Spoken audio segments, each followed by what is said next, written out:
Salut, eu sunt Alin și astăzi o să vă arăt cum să vă descărcați GTA San Andreas, GTA Vice City. În primul rând ne trebuie o aplicație numită Moboge. Puțin să o găsim că pe aici pe undeva. Moboge. Aceasta.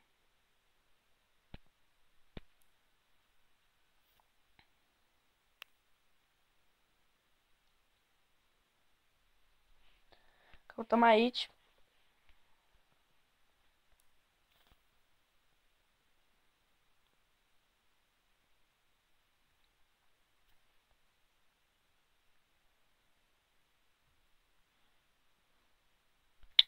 Scriem GTA San Andreas.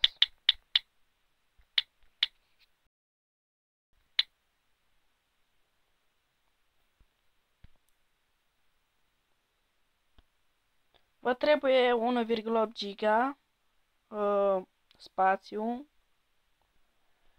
și așa și este. Jocul este chiar fain. Și aici vă arată download. L-am deja descărcat, așa că nu o să mai îl descarc încă o dată. Hai să vedeți.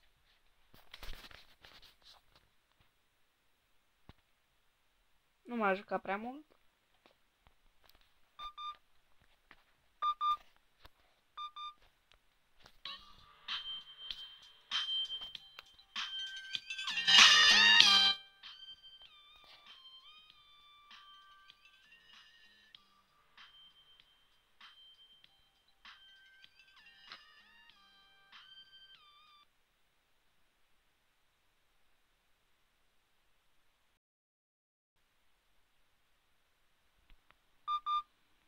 Vedeți?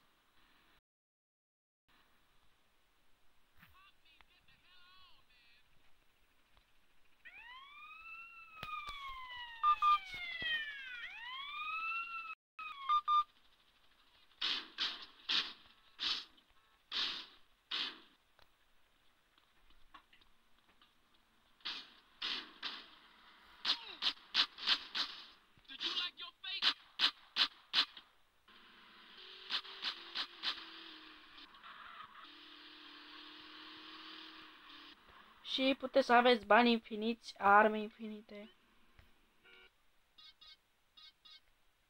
Stați puțin.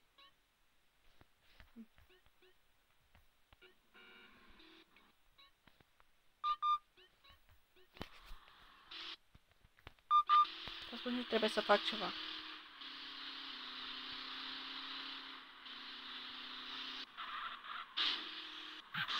Voi pune pauză și când o să rezolv, voi începe din nou.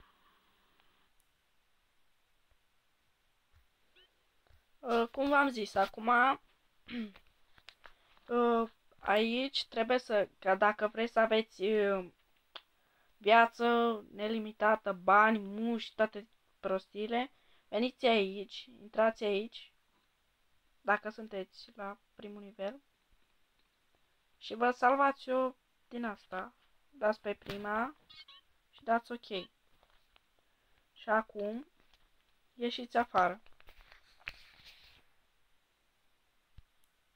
Și vă trebuie o aplicație. Dați puțin.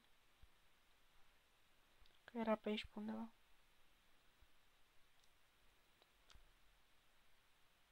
Se numește GTA Shatter. Eu am descărcat-o de pe Google sau, da, după Google Play puteți. Dați pe Save 1. Așteptați.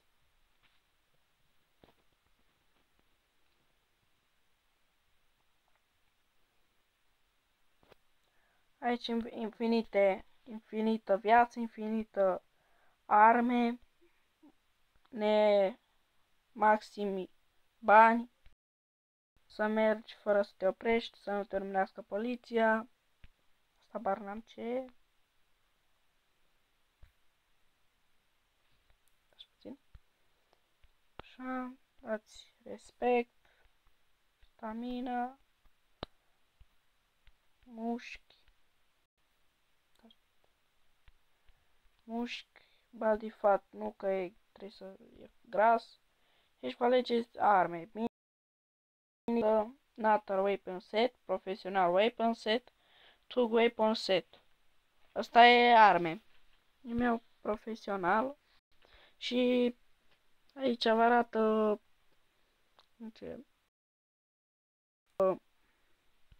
mașini. E meu un monster truck și îl salvez.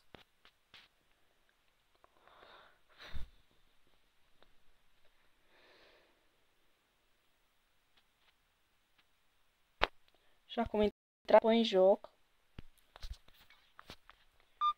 Intrați la setări, intrați la Start Game, Load Game și Big Smoke.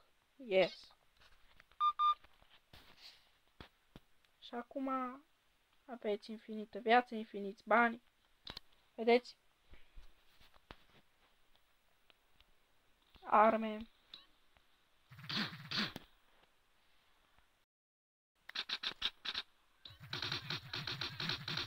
Nu vă urmărește poliția dacă vreți. Uite. Asta e minigun-ul. Și cum vă apare mașina? Mașina trebuie să mergeți aici lângă garaj. Și vă întoarceți înapoi. Și o aveți aici. Vedeți?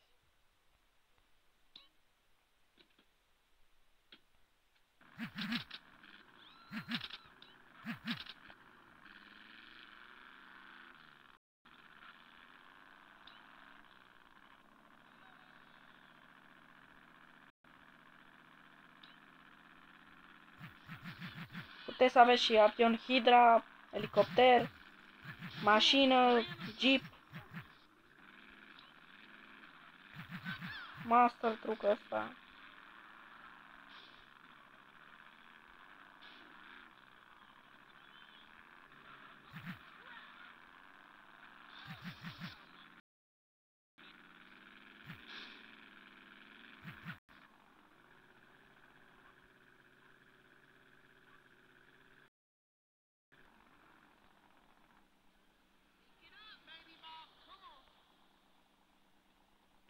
Acesta a fost episodul.